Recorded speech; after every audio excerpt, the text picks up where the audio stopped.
Hi first graders, this is Mrs. Ahrens. I'm going to be reading with you Grumpy Monkey by Suzanne Lang, illustrated by Max Lang. One wonderful day, Chimpanzee woke to discover that nothing was right. The sun was too bright, the sky was too blue, and the bananas were too sweet. Jim was confused. What's going on? Maybe you're grumpy, suggested Norman from next door. I'm not grumpy, Jim insisted. On his walk, he met Marabou. Jim's grumpy, Norman told Marabou. Why are you grumpy, Jim? Asked Marabou. It's such a wonderful day. Grumpy? Me? I'm not grumpy, said Jim. But look how you're standing, Marabou said. It's true, said Norman. You're all hunched. So Jim loosened up. Then he ran into Lemur. Jim's grumpy, Norman told Lemur. Why are you grumpy, Jim? Asked Lemur. It's such a wonderful day. Grumpy? Me? I'm not grumpy, said Jim. Your eyebrows look grumpy, said Lemur. It's true, said Norman. They're all bunched up. So Jim raised his brow.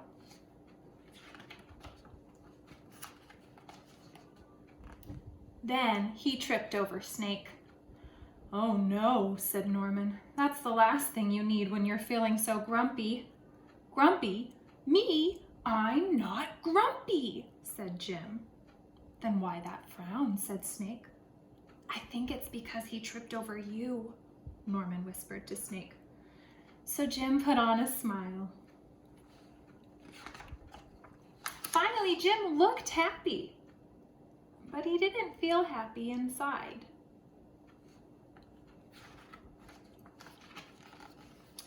Everyone wanted Jim to enjoy this wonderful day. You should sing with us, said the birds. Jim didn't feel like singing. You should swing with us, said the monkeys.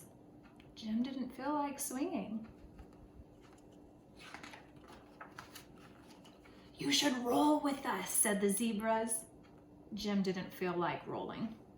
You should stroll with us, said the peacocks. Jim didn't feel like strolling. You should lie in the grass. You should stomp your feet. You should take a bath and make a splash. You should hug someone. You should laugh. You should take a nap. You should eat old meat or some honey. You should jump up and down. You should sit in the sun. You should dance. But Jim didn't feel like doing any of that. Why are you grumpy, Jim? Asked the others. It's such a wonderful day. I'm not grumpy, shouted Jim as he beat his chest. And he stormed off.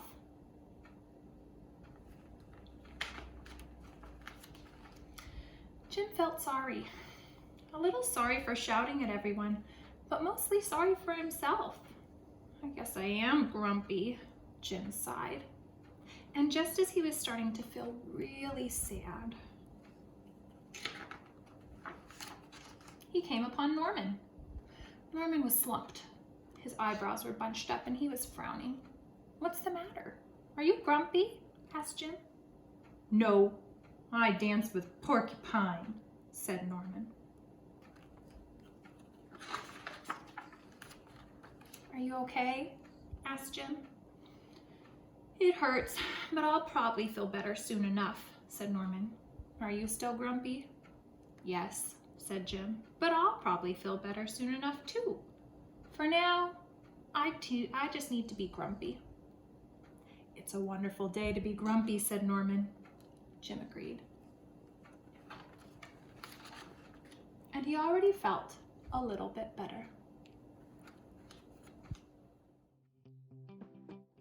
So So when we read Grumpy Monkey, it wasn't until the end of the story that Jim realized that he was having some really strong feelings. When he talked with Norman, he was able to figure out that he was feeling really grumpy. You might be having some of those feelings while you're away from school, but remember that you have coping strategies to help you with this. One of those strategies that we've talked about is belly breathing. Remember, to have a good belly breath, you need to breathe in for a good 5 seconds and breathe out for a good 5 seconds. You want to make sure you're filling up that space right above your belly button. So Mrs. Ahrens is going to practice once. I breathe in for 5 and out.